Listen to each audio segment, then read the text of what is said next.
Thank you, Jeremy, for that introduction. I had told Jeremy earlier, I felt like big brother's watching since we've known each other for 15 years, literally watching me grow up. But it's a pleasure to be here. You know, I want to find out how many of you actually have more in-person friends than you do on social media. Okay, so the ones that raised their hand, tell me how so. I have more in-person friends than the ones I have on social media. Well, I guess, like a lot of the friends that I have on social media are more acquaintances than friends. I'm not sure. So I interact more with my friends like face to face than on social media. Or you mean like the total? So let me ask it differently. So according to numbers, how many of you have more in-person friends than you do on social media? Okay. So don't we think that the social media platforms are brilliant? I think they're absolutely brilliant because of this. Because every single one of us has a need to feel seen, heard, and connected. And from a business standpoint, they did that. But on the other hand, there are times where we feel more disconnected than ever before. I won't take this poll, but if I ask you how many of you really have at least five really good friends that you speak to at least weekly, most people still don't raise their hand. So I'm not going to ask that question in particular. But you know, as a psychotherapist for over 13 years now, there's been some trends that I have seen with the people that have come across my path.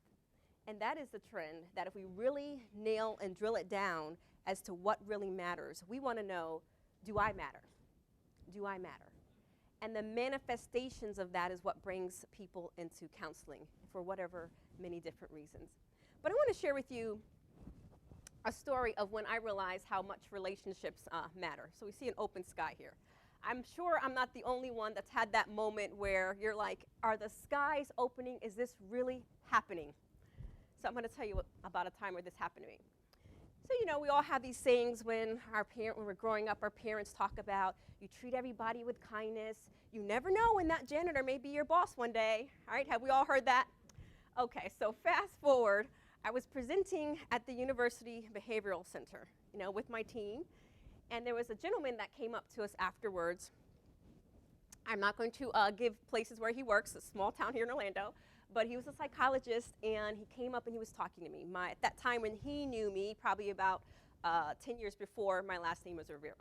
So he came up, he said, I really enjoyed your presentation, really want to find out more about your organization, where I'm working at right now. I'm really unhappy, and you really seem to have a strong team. So I looked at him, and I realized that this was the man who treated me like scum 10 years earlier when I was a secretary working for one of his colleagues. And I'm like, God, did you open up the skies in this moment right now, right? But I also realized that that's what all of those things that my parents told me really mattered. Because he didn't recognize who I was. And don't you know, I was glad to let him know. And very kindness, right? I'm a person of integrity, right? I keep my Christian values really to my heart. So let him know who I was, and that I was glad, Rachel, to say, we will keep your resume on file. So the point there is that even though treated him with kindness, I didn't even remind him necessarily about all of the stuff where I wanted to say, well, do you remember how you treated me? You used to not listen to me. You used to be degrading to me. All those types of things. I didn't remind him because I'm around, oh, God gave me this moment to realize, Janie, use this moment as you continue to propel yourself forward, that you treat everyone in a way that they matter. So I will also encourage you, think about the people. We're living in this disconnected world. You know, I don't know about you, but sometimes I love watching people when we're walking. Everyone's on their phone, or they're talking, they're on your phone. So let's make a point to remember that the person in front of me matters. And even more so when we get into business and leadership. And because one of the main ingredients for my profession, counseling, is relationships. It's a necessity to help others. So I want to tell you another story of how this also solidified. So all these lessons, I've had the pleasure of God letting me learn myself. So I'm sure many of you have met Beth. I don't know if you guys can see her, but if you haven't met Beth yet, you will meet Beth. But Beth was pivotal in my counseling career. So, you know, in the counseling, how many of you are in the counseling program or counselors? I always like to know my fellows. Okay, a couple of you. So we do a internship in our, before we graduate, a student internship. So my student internship was at a facility, and I particularly did not like my boss. He's no longer in the state of Florida, so I will not say what facility that was, but I'll tell you why that mattered in a moment. So my very first client was Beth. We were working at a facility where we didn't have pictures on our website. They didn't know who they were seeing. They were having some funding to be able to come see us. So Beth comes in and she sits down in the chair across from me, and I looked at her face and it looked like that. This is my very, very first client 15 years ago. That's why she's pivotal to me now. So I sat down, and of course I'm nervous. I'm thinking, okay, this is my first client. Why does she look that way, right? The therapist bubbles over her head. So the first thing she said to me, without me even saying anything, was, "Can I speak to your boss?" And I said, "Is there any particular reason why you want to speak to my boss? We haven't started our session." So pretty much I'll cut to the chase. Her dialogue was the time she thought I was too young. She thought because I was a different ethnicity. All the things that a person like me would fear from somebody not thinking that I mattered happened in that moment. But because I had this boss who I didn't necessarily think he was a relational person, I did not want this woman walking out talking to my boss, and I'm just now working this internship site. So I'm thinking to myself, what am I going to do? I don't necessarily have the tools. I don't have the skills. I don't know what to do. She's getting ready to walk out. So I said, "Oh, dear Beth." I validated her feelings. I understand, you're seeing me. I'm a different ethnicity. I'm, as what you're saying, I'm young enough to be your daughter. But I'm just asking you if you can just give me 3 sessions, just 3 sessions. And for whatever reason, if we do not connect and it doesn't work out, I will refund personally, totally unethical. I will personally refund your money because I did not want her to go and talk to my boss. So we had some little back and forth, but I convinced Beth with that face to stay with me for another 3 sessions, and what she did. And I'm glad to say that Beth became, that internship was a year. She was my longest client that whole entire year, and we both cried when I had to leave that site. What do you think, going back to what I just shared, was the main ingredient? I had no skills, no talents. I was young enough to be her daughter, right? So what do you think actually mattered to her? I built a relationship with her. Yes, under stress, under crisis, but I said to myself, I'm going to do everything that I know how to do, because if you know me personally, I'm a relational person. So I made sure she was heard, she was seen, and that I treated her the way that I wanted to be treated. So 15 years later, Beth still sends me Christmas cards, right? And I believe that God put me in her life for greater reasons, and put me in her my life for another reason, to realize that, you know what, I had this moment of, why in the world, I had this moment twice in that session with her. Why in the world would I pick counseling? We don't make a lot of money. We're taking on people's crap. And now I've met Beth. What was I thinking? Oh, we weren't thinking, or at least what I thought for the moment. So one of the things I want to take you on a journey with is that leadership is a relationship skill. That's what I've learned. There's other aspects to it, and I'm going to go through that, but this is what I'm going to focus on today. Because this is what's going to matter. And I'm going to be a little psychotherapist here. But if we don't know how to do relationships in general, there are some people that I work with in counseling that work with people that don't like people. Right? And I know there's probably some of you in here a little bit like that too. But it's not necessarily sometimes that we don't like people. Sometimes we have social anxiety. Sometimes we have all these narratives in our head about what people think. We're doing projections, all that counseling stuff. I'm sure half of you have been to counseling. But I want to go through, I don't know if you can see this, why leadership is important as a relational skill. And we can get you these slides if we need to, if you can't see over here. But the first one says that we express genuine care and concern. And the reason why I have genuine up there is because when we're faking it, people know, right? So you have to have a genuine care for people, and it doesn't necessarily mean that you have to be all in their stuff, but it's that you want to say that you matter to me, and I want to hear what you have to say, is how that looks. And then we have high standards. When we are a relational leader, people see us as people that have high standards. And you know why? I wonder what you think. Because they think that you care about them. And then we bring in the perspective of others. When we're relational, that means we actually care about community. We care about what other people think. We share relevant information. We role model the behaviors that we want to see. We clarify understanding, and we provide reactions and candid opinions. And the reason why I have that up there, the last point, is because there are times in leadership, and me myself being in a leadership position in many capacities, people want to hear what your reaction is and what your opinion is. But what I learned in my business management program, not at PBA, but at UCF, was that you separate some of that. You have to present yourself a different way. Yes. So reactions. So reactions and opinions. So being a relational leader, we have to be able to use discernment, but people want to know what you think. And sometimes we are afraid to let people know what we think because we don't want to hurt their feelings. We try to manage the outcome of their reaction. And sometimes we don't even know what we think, is the other part of it. And then when we're looking, I'm not going to touch on all of these, but I want to mention them.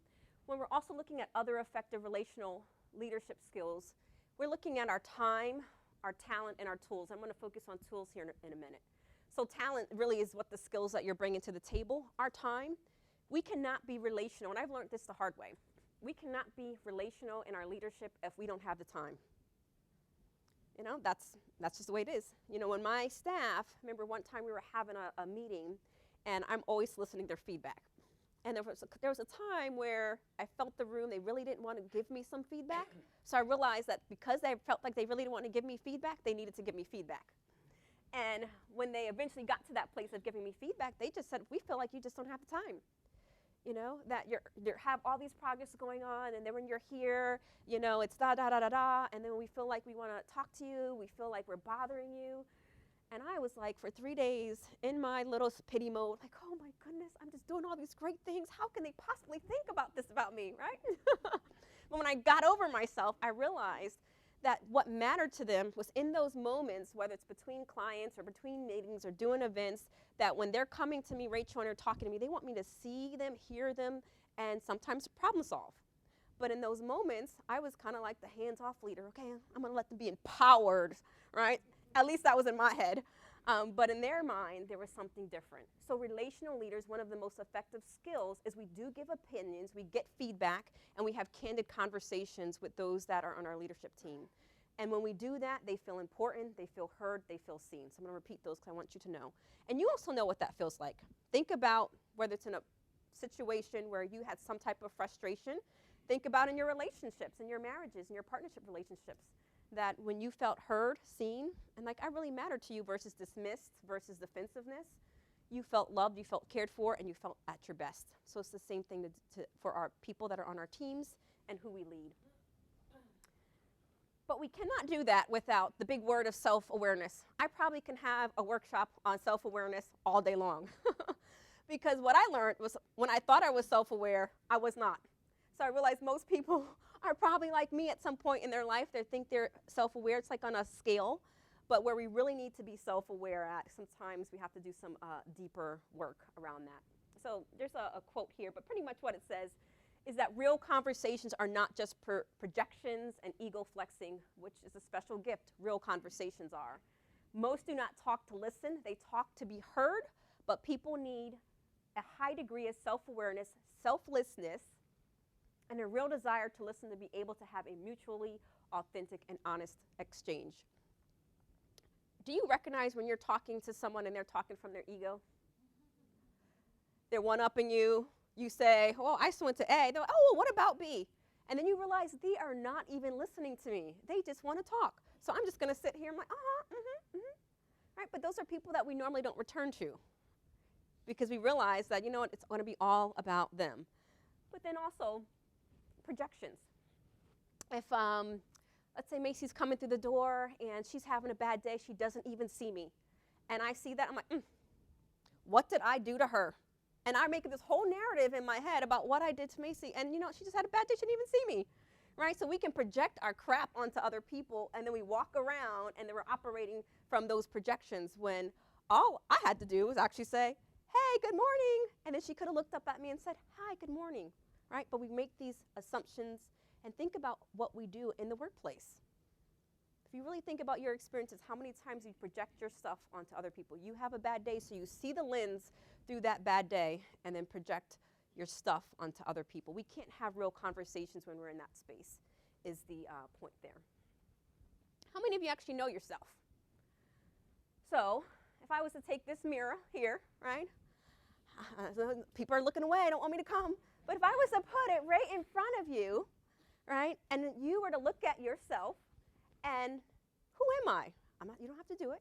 But what happens is many times what we'll do is we'll do our hair, we're doing our makeup, but do we look at ourselves and say, hi, beautiful, it's good to see you this morning, right? But if we're rolling over with our partner, we're more likely to talk to them. But do we talk to ourselves? Do we build ourselves up? Do we, Rachel? Hey, beautiful. So when we look in the mirror outside of doing our hair, doing our makeup, do we really know ourselves? Before I give you the response to that, I want to hear what you think. How do you know that you know yourself? Besides looking in the mirror, you know your hair color is, your eye color? I'm still working on it. Still working on it? I know what I'm good at, what I'm not good at, what my limitations. You know what you're good at, what you're not good at? Okay, good. Two others? I know when I say or do the right thing, I have a sense of inner peace. And if I know if not sure or on the fence and I walk away from a conversation, I have that sense of uneasiness. So I kind of let my inner self guide myself. So level of self-awareness. Very good. So a couple things. Why would knowing ourselves matter when it comes to being a relational leader? Oh, go ahead. Because it helps you in how you respond in various situations. It helps you prepare. I'm working on that, but there are people that I know that are very self-aware. So sometimes you'll hear them say, I know that I need this, and so they prep accordingly.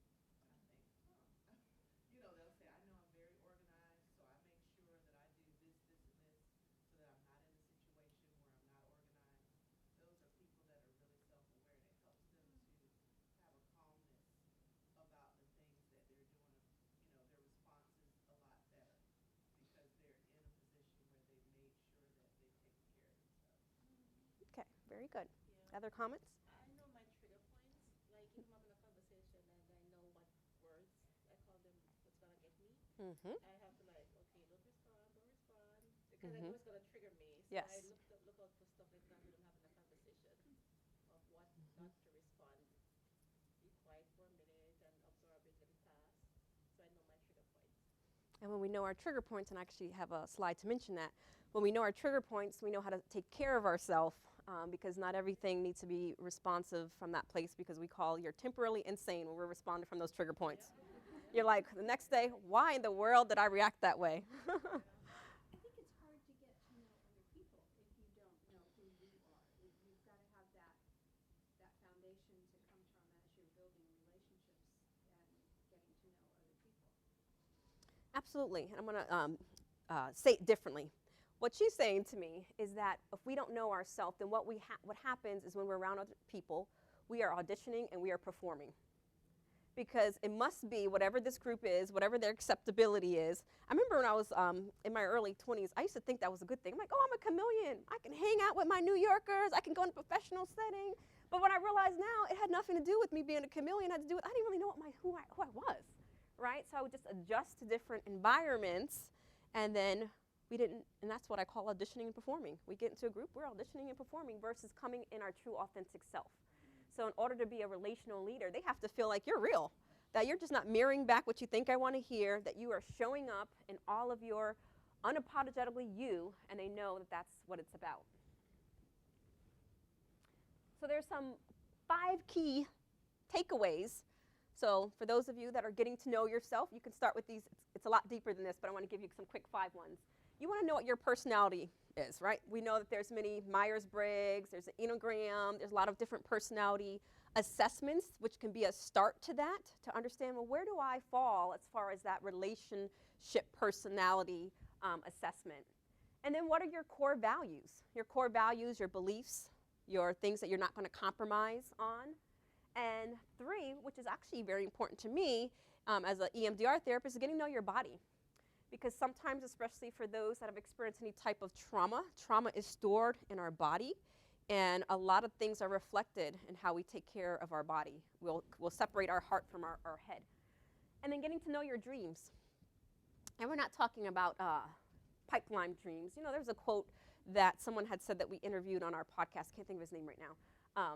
But he said, imagine, Janie, meeting the person in the future that you could have been. And it took me a minute to think about that. I'm like, whew, I don't want to do that. I want to be that person, right? So know what your dreams are. So know about 10, 15 years. If you're in the same place that you are now, what will you regret? Or who do you even want to be in 10, 15 years? That's knowing yourself. Because then that's your North Star, and everything that you do from this point on is going to match that North Star. And what that tells me, from a healthy relational leadership standpoint, it's going to tell you what to say no to and what to say yes to. I have no problem telling you, at one point I was saying yes to everything because I had the fear of missing out. And then that's when my staff was like, you are just doing too much and we don't feel connected to you. And then I had to kind of regroup. Now I have 6 mentors. People keep me straight. And establish my North Star, right? So when I'm doing my check-ins, it's, okay, well, why are you doing this? Or why are you doing that? And I have to have a response to that. So there's accountability for me. So I am a big believer, especially if you're in any type of leadership role, that you also need to have accountability, mentorship. You have places and people that you can process that can hold up the mirror for you and say, Jeremy, I don't know about that. Let me think about that, right? So that you can have someone that you can process who's not invested in the outcome of whatever you're doing. So the magic number has been 5 for me. And then get to know your likes and dislikes, which lady up here had said. Because then that's anything, food, clothes, why do you do the things that you do, all of those types of things. So for your weekend journal, these are your 5 journal entries along with all the other stuff you're doing. But I also want to mention when it comes to getting to know yourself about self-care. Because self-care is only just not about, I'm going to the mani-pedi, those things are nice. But true self-care, which is going to make you the best leader. So I'm helping you hack the system so you don't have to make the mistakes I've made. And this is part of it, is you address your own problematic thoughts and behaviors. We all see the world in which we have our filter from, right? So if you have, one of my wounds that I've had to process through was not feeling good enough. As a 4-year-old girl, had rotten teeth. Yeah, it's amazing now when my family knows that I publicly speak around the world, right? But it was part of God's plan. I had rotten teeth, so I had a lot of insecurities, was not good enough, those types of things. And especially when I first started entering into the business setting, that was the narrative in my head. I was on this major board probably about 10 years ago. It's actually when it really solidified for me. I was on this major board here in Orlando. And I'm looking around. No one looked like me. And I was the only female, and I was probably the youngest on this board. It didn't come to fruition, but we had an NDA at the time. It didn't come to fruition, but it was, we're working with Walt Disney World, and we were doing a clean teen nightclub. So they had all these leaders around this table, and I was sitting there, and I realized I wasn't saying anything. And one of the people that had invited me to the board later was like, you have all these great ideals, and you're just like really quiet. And I had to sit there and think about it. And when I really thought about it, I thought about, you know what? I don't feel like I belong at this table. And that was from my deep-rooted problematic behavior of not feeling good enough because grew up in a poor family where I heard my dad kept saying certain types of people were better than us in the way of which he presented it. So this is self-care, knowing yourself so deeply. You know why you respond the way that you respond. So when you show up as a leader, you have a PhD in your own history, so those things stay where they need to stay, and you show up in your adult chair versus your adolescent chair, right? Because that was my adolescent chair that was showing up in that meeting. And then over here, holding yourself accountable for what you do and you say. And I'm a big believer in having, depending on your leadership position, also having a team of accountability around that. Apologizing authentically. There are many times where people apologize, and you look at them and you're like, you don't mean it. Literally, this happened to me yesterday with my son, and I didn't mean it. But he was, as parents, let's just be for real, he was frustrating me, but I was working through it, and he said, well, you need to apologize to me because you weren't listening to me. And I said, you're right. Yes, he's a therapist's son. I said, you're right. I wasn't listening to you, so I am sorry. You do not mean that, Mom. And inside of me, I was thinking, you little. But I'm like, Janie, you raised him this way. You wanted him to have a voice. You wanted him to be seen. You wanted him to communicate with you. Now what are you going to do, lady? Right? So I told him the truth, right? Because he already felt it. I said, you're right, my dear son. I was trying to smooch him a little bit. I was like, in that moment, I was still a little frustrated with you. This is how we do talk. I was still a little frustrated with you, and you're right, I didn't mean it. So can I try again? He's like, oh, I'll think about it. I was like, okay. And he did think about it. He's like, okay, Mom, I will forgive you. But the point there, right, especially because he's innocent, he was able to read through my crap in a minute. So just think about other people who are truly walking in their being authentic, their self-awareness, their presence. You think about yourself, and you can look at someone and you're like, yeah, you don't mean it. She's thinking about the grocery list. She's looking at me, but she's not even listening to me. So if I was to ask her to mirror back what I'm going to say, which we're going to do in a minute, then she probably won't even remember what I said, right? So when we think about that from a leadership standpoint, do you really care about people? Can you really hear them? Do you know your own junk? And are you accountable for your side? Can you truly apologize from an authentic sense? Because, and after that meeting with my staff, and then they decided to keep, shooting bullets at me after I opened the door, I had to apologize because I understood what they were saying. Busyness is very different than being productive. And I had to learn that the hard way, because I kind of looked back and we looked at, in our leadership meeting, all these events and things that we were doing. We're like, what's the fruit that came from those things? Nothing, really, when you kind of drill it down. And then doing your own emotional work to become the best version of yourselves. I'm a big believer, no matter how much skills, talents we have, if you do not do your emotional work, then you can only go so far, because you can only relate to people for so far. Our anger management is filled with people that they're self-improvement, but we get a lot of referrals from companies, actually. People have issues, right? And whether they're going through personal things, and then at their board meeting, and then you make me feel the way that my husband feels, and then I'm kind of looking at you like him, and then one day I blow up in the boardroom, and everyone's like, what happened to Janie, right? These things happen all the time, so we have to do our own emotional work. And this is the hard one. This was a hard one for me, because I am a relational person. It's don't take it personal. Because when we take things personal, we make it about us, in the sense that people are a reflection of the way that they're thinking and their current emotional state and their own patterns of behaviors. So that example, if Macy came in, didn't even see me, and I'm thinking, well, what did I do to her, right? I'm projecting my own stuff on her, and it had nothing to do with me. So we have to be aware that, you know what, let me not take things personal, especially when we're dealing with business settings. But if we are hypersensitive and we haven't done our emotional work, we're going to be thinking for days on end what happened in that meeting, why she talked to me that way, why she dismissed me, because we have not learned the art of being able to separate some of that stuff. So it's not hard to be honest with people. It's not what you say, but how you say it. So I want you for a minute to think about the closest person to you. Just think in your head, closest person to you. You got it? So imagine it's your birthday. Happy birthday, and they give you a present in this crumbled brown bag. What's going to be your reaction? Yeah, you may try to, depending on who you are, some people may be verbal, some people are like, okay. But that's how they delivered their happy birthday to you who they love, the closest person to them. How are you going to feel about that? I mean, really? I don't feel crap. I probably would say it. Like, what is this? But what if you got this? Happy birthday, Rachel. Happy birthday. Thinking about you.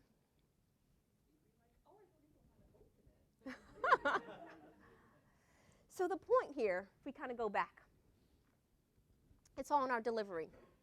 Many times what we are saying is meaningful, it matters, but the package in which we deliver it, and I'm going to be stereotypical here, right, for the moment. Sometimes it's more women than not. We come with an attitude before the words come out, right?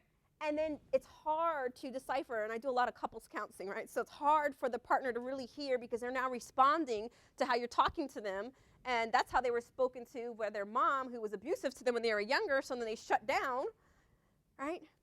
So when we think about giving people feedback, going back to a relational leader gives feedback, gives opinions, they give their reactions. It's all about your delivery. And I had to learn this, and I'm still learning this for a certain time period. Recently had to give some feedback to someone that works on my team, and I had to think about it. But I'm like, wow, this went really well. All these things are really working, Janie, right? But that's what matters, is that they feel heard, seen, and that you matter while you're delivering that particular message.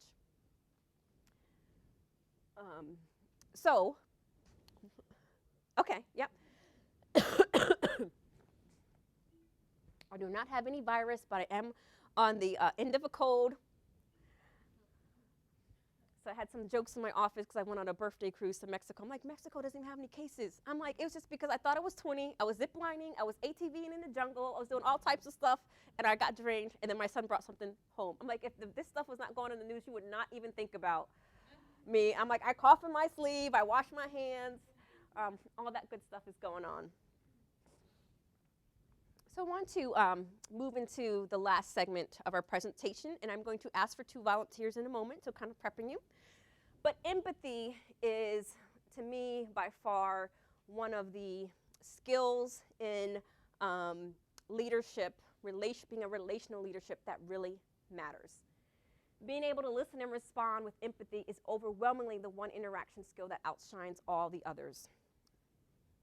There's a quote that I have at the bottom. Nobody cares how much you know until they know how much you care. So what I'm going to do is, and this is going to be completely authentic because I want it to be, I just want to ask for 2 volunteers. One's going to be a manager and one is going to be a worker. And I'm going to guide the whole process. I just need 2 people to act it out. So Rachel and the lady in the back. So you guys can come and sit up on the chair. Yep. Mm-hmm. So what we're going to be demonstrating is Janie's version of imago therapy in the workplace. And it works wonders because I use it all the time. So I'm going to, who wants to be the manager and who wants to be the disgruntled employee?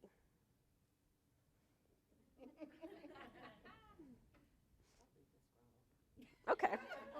Yes, well, I think Rachel's a good choice. So Rachel will be the manager, and Hillary will be the disgruntled employee. So what we're going to do, as you guys are just sitting there for a minute, is a part of when we have to deal with fires, because sometimes I feel like 80% of a day as a leader is putting out fires, is having intentional dialogue. So these, I didn't put the reference at the bottom, but these 4 things comes from Harville Hendricks' imago therapy, but I make it turn it into a business standpoint. So I do this with couples all the time. So in order for you to de-escalate, and I was also on the conflict resolution team at UCF on their student conduct board, is in order to de-escalate disgruntled employees, we have to have intentional dialogue, and we have to make sure they feel, I see and I hear you and you matter. Thinking of that as the overarching theme. So what we're going to do, and I'm Rachel, as I'm going to help guide her. So Hillary's going to think about what her biggest complaint, she finally got in to see the manager to be able to talk because she's been trying to get into her office for several weeks, and now she's finally in front of her manager to be able to express her frustrations. So you think about what that is. I want it to be organic to whatever you have to say so it doesn't come staged from me. And then what I'm going to do is I'm going to kind of be your double, and I'm going to help you use the mirroring, validation, empathy, and the solution focus so everyone can see what it actually looks like and not just keep it in theory. So then you're here to see her, and you tell her, I'm so glad to I'm going to just set it up. I'm so glad I finally got in to meet with you because I have a couple of things I need to talk to you about. And then you let her know one frustration that you have in the workplace. Hi, Hillary. Hi, Rachel. I'm so glad that you had time for me because I have a few things I want to talk to you about. Okay, great.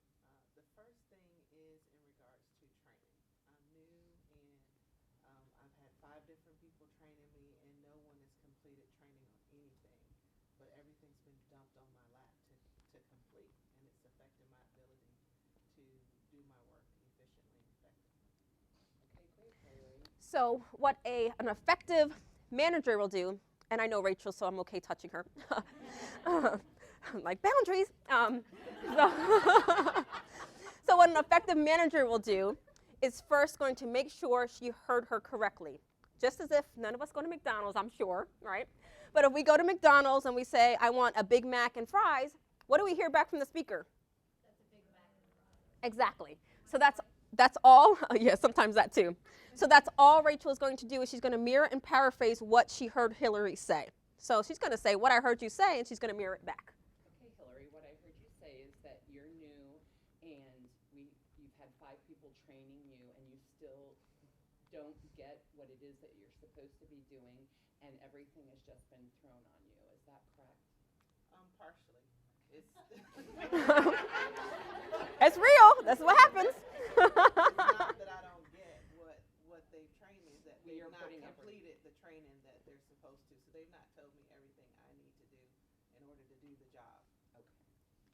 And do you feel it's because there's So then what lack we're going to do is we're going to just mirror back. So what I heard you say, just mirror back what she said. Okay, so what I heard you say is that they have not completed the training, so you do not completely understand what it is that you're supposed to be doing.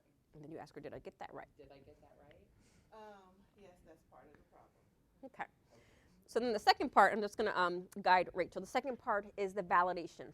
And validation is usually hard for most people, and especially if you're looking at marital relationships, because it's hard to validate somebody when you don't agree with them. So in my couples counseling, this is where people get stuck all the time. Well, I just don't agree with that. How can I validate that? They get stuck right there. So what we're going to do is, in Rachel's mind, if there's anything that she disagrees with, it's now going to go into her invisible file, put it over here, and she's going to find something that Hillary said that she can validate. We look for something that we can validate. I can understand why you would feel that way because of da-da-da-da. And that's it. I can understand how you feel that way because you are supposed to be doing a job that you do not completely understand how you're supposed to be doing it. So I understand. And then she says again, did I get that right? Did I get that right?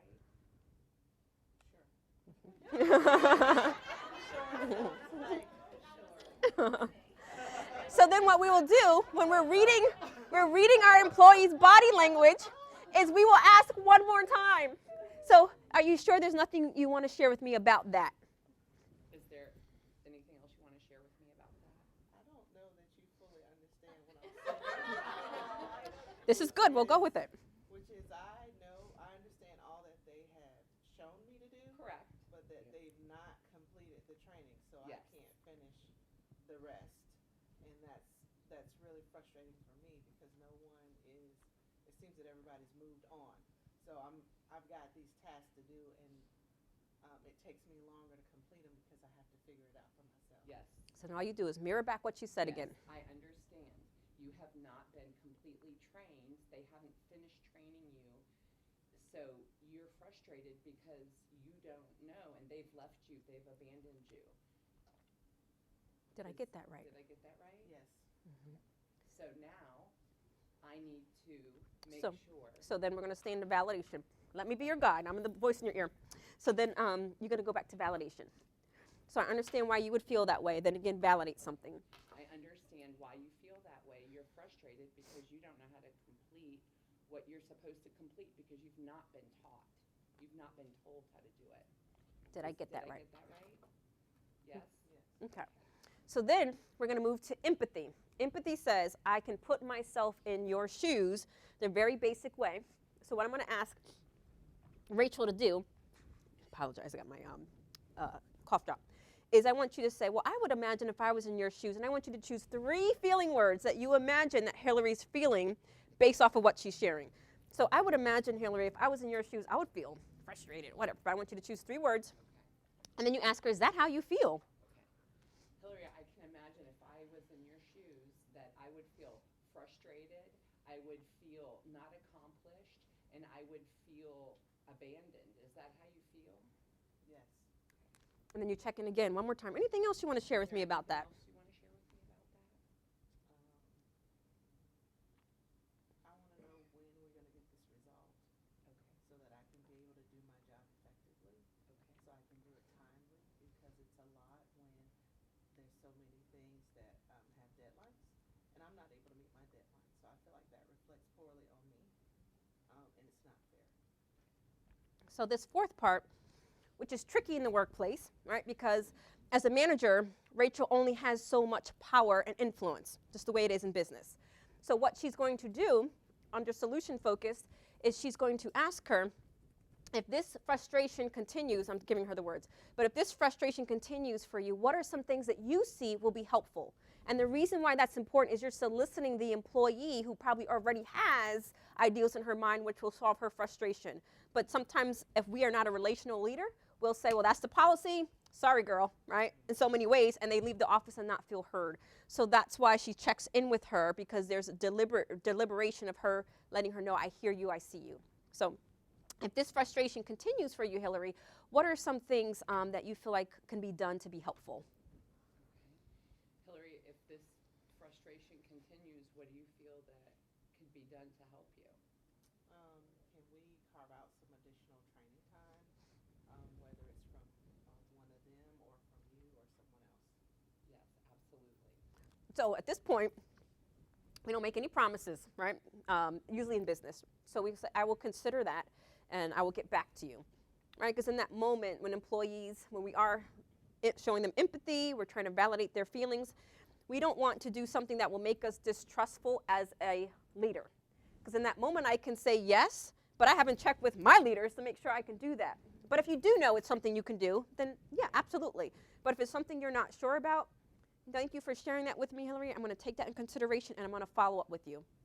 And what do we think is the most important thing? So that is what Rachel says. What's the most important thing in that? She follows up. Because Hillary's going to feel what? So I'm going to wrap this up. I want you two to stay here for a minute. What do you guys think about that? Do you have any questions about this type of intentional dialogue, or even asking them how they felt? I think the validation is critical because you have to make sure you truly understand what she's saying for her to feel like it matters. Because if it's not correct and you keep moving on, she's going to feel like you didn't even really understand what I'm going through. Absolutely. I can also see that validation is important because oftentimes, like for me, when I have meetings, like I hear you, but then my mind is in so many other places from so many other things that I'm aware that's going on. So I can see how validating what my team is saying will help me to make sure I'm there, like I'm present, like in the moment, and that I'm not thinking about the other fires that I found out about like 20 minutes ago. But what he's saying is key. And he's So, right, because that's kind of what was happening too. She's telling me it's true. That's how it happened.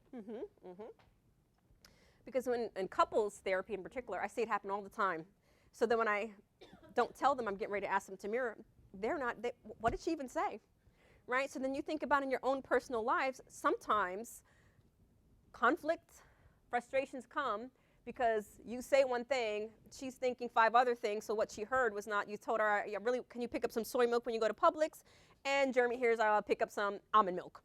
So then when she comes back, his wife is like, I told you to pick up soy milk. And his mind, well, I heard almond milk, right?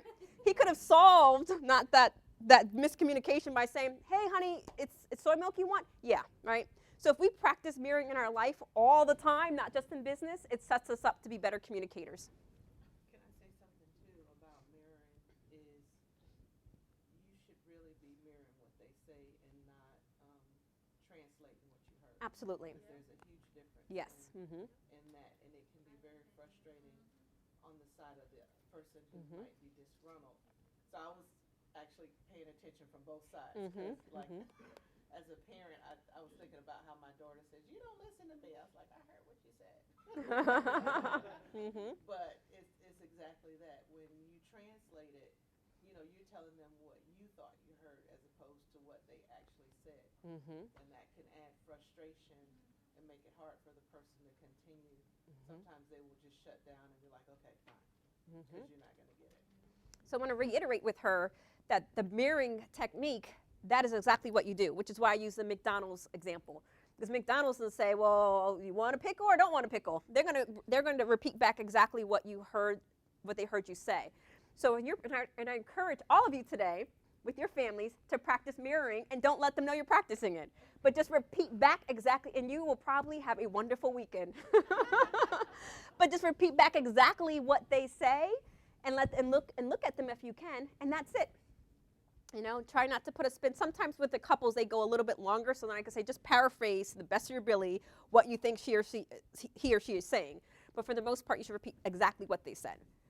I think that mirroring part is so critical. I was just thinking about that because I think even as a manager or as as a family member, I feel like we're just so reactive, just to react rather than understanding exactly what it is that maybe the other person Mm-hmm. and we're already kind of like just going into it with our own like, thoughts and ideas Mm-hmm. and, trying to get it resolved, but that may not even be what the need really is. Exactly. And that's the Stephen Covey principle, right? Seek first to understand and then be understood. So that is that principle in action. So let's give these ladies a round of applause for their coming up here and being brave. So yes, I see all the hand signals and numbers in the back, so that means I need to wrap it up. So with that being said, I want to just take 1 minute if there's any questions, and please stay in touch, on all the social media platforms at Janie Lacey or at Life Counseling Solutions. We'd love to continue to stay in touch with all of you. But just one minute, if anyone has any final questions or thoughts, I will absolutely welcome them in the back here. With something like what you just said, it seems like that's very easy to like intellectually understand, but probably harder to practice. Do you have any suggestion for forums rather than starting with your employees where you could like mess up like A romantic partner or a child if you don't have a romantic partner, and I would start with the mirroring technique, right? So because like she said with her daughter, sometimes I can be having many different things going on, and my son could give me that feedback. You don't mean it, you're not listening to me. So I mirror back stuff he says all the time, So I would start with your family system. Just use the mirroring part. If anything else, the validation, you may step in some little water there, but before bringing it into the workplace, the easiest place, which is what I do in counseling, is in your relationships. And if you can do it there, poof, business will be a breeze. Anyone else?